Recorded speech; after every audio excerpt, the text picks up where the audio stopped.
Hello friends, कैसे हैं आप सभी लोग। आशा करती हूँ बढ़िया ही होंगे आप लोग।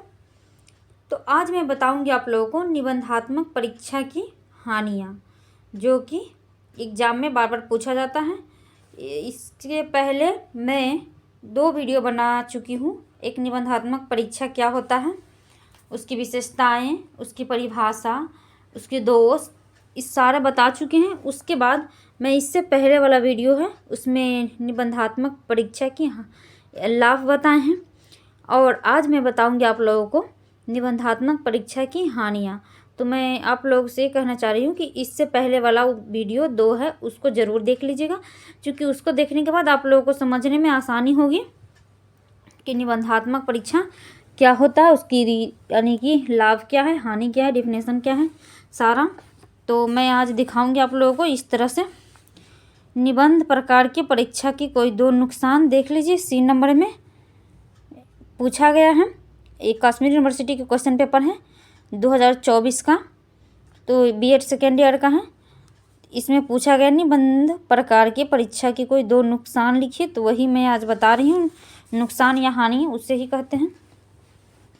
तो पूछा ही जाता है, कभी लाभ पूछा जाता है, कभी हानि पूछा जाता है, कभी निबंधात्मक परीक्षा से आप क्या समझते हैं, इसी तरह से पूछा ही जाता है। लॉन्ग में पूछे, शॉर्ट में पूछे, वेरी शॉर्ट में पूछे, पूछता है ज़रूर, लेकिन हर बार पूछा जाता है। तो आज मैं बताऊंगी आप लोगों को निबंधात्मक परीक्षा की हानियाँ। निबंधात्मक परीक्षा की हानि इस प्रकार से है। व्यापक विस्तृत रूप नहीं। इसमें है, आप 6 लंबे निबंधात्मक प्रश्नों का उत्तर देते हैं इतने समय, और पेपर शीट पर आप 60 वस्तुनिष्ठ प्रश्नों का उत्तर दे सकते हैं। क्या आप 6 लंबे निबंधात्मक प्रश्नों का उत्तर देते हैं इतने समय में, और पेपर शीट पर आप 60 वस्तुनिष्ठ प्रश्न का उत्तर दे सकते हैं। जब इसमें ये बताया गया है कि आप 6 लंबे प्रश्न के जब तक उत्तर देंगे उतने में वास्तुनिष्ठ प्रश्न के 60 प्रश्नों के उत्तर दे देंगे। तो ये तो बात सही है ना, कि जैसे कि इसमें 6 क्वेश्चन का ही आंसर दे पाएंगे, क्योंकि इसमें समय ज़्यादा लगता है। वस्तुनिष्ठ क्वेश्चन में समय कम लगता है, क्योंकि यानी कि उसमें तो एक सीधे एक वन लाइनिंग होता है ना, पढ़िए और 4 ऑप्शन है, उसमें से एक का आंसर दे दीजिए, उसमें तो लिखना पड़ता ही नहीं है। तो एक स्वाभाविक बात है कि व्यापक विस्तृत रूप से प्रश्न, यानी कि निबंधात्मक प्रश्न 6 लंबे प्रश्न हल करेंगे उतने समय में 60 ऑब्जेक्टिव वस्तुनिष्ठ प्रश्न हल कर लेंगे, वही है इसमें। फिर है कम प्रामाणिक। निबंधात्मक रूप वाली परीक्षा का मूल्यांकन ठीक तरह से नहीं किया जा सकता है, इसीलिए यह कम प्रमाणित होती हैं। भरोसे योग्य नहीं। ये सारे दोष हैं उनके, ये हानियाँ। निबंध स्वरूप परीक्षा भरोसे योग्य नहीं होती, क्योंकि इसका उत्तर हर बार एक सा नहीं होता है। तो देख लीजिए, वही बात है ना कि उसमें ऑब्जेक्टिव वस्तुनिष्ठ प्रश्न में एक ही आंसर होता है, लेकिन इस निबंध परीक्षा में एक आंसर नहीं होता है। इसमें शब्द सीमा सीमित नहीं होती हैं। इसमें अपने मन से विद्यार्थियों के ऊपर छोड़ दिया जाता है। इसमें वो अपने मन से रुचि के अनुसार लिख सकते हैं, यही बात है।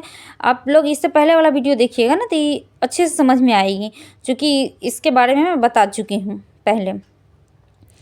इसलिए भरोसे योग्य नहीं होती। निबंध स्वरूप परीक्षा भरोसे योग्य नहीं होती, क्योंकि इसका उत्तर हर बार एक सा नहीं होता है।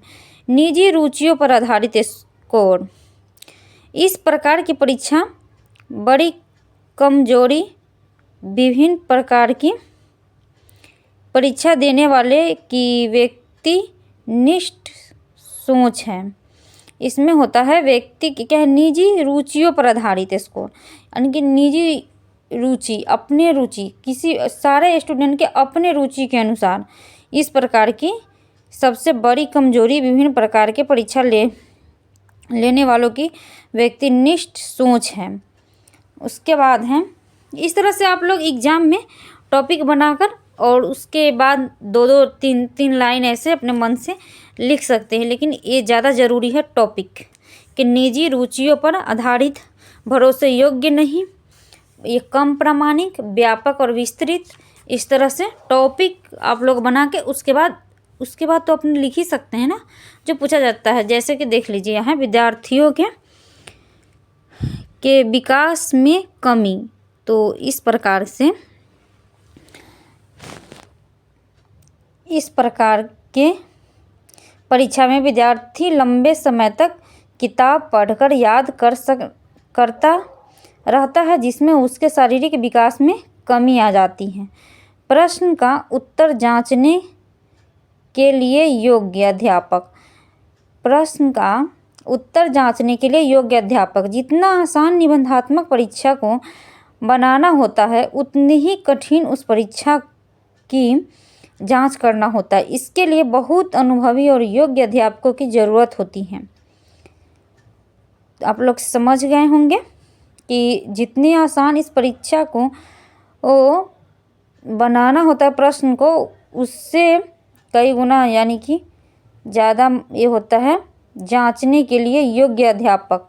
कोई भी परीक्षा को जांचने के लिए योग्य अध्यापक का होना बहुत ज़रूरी है। लिखने और गति पर जोर। इस प्रकार के परीक्षा में व्यक्ति को बहुत विस्तृत रूप से लिखना पड़ता है। प्रश्न का उत्तर देने में लिखने की गति से भी बहुत अंतर आ जाता है। तो ये था 7 निबंधात्मक परीक्षा के हानियाँ। तो आशा करती हूँ आप लोग इसकी हानि को समझ पाए होंगे।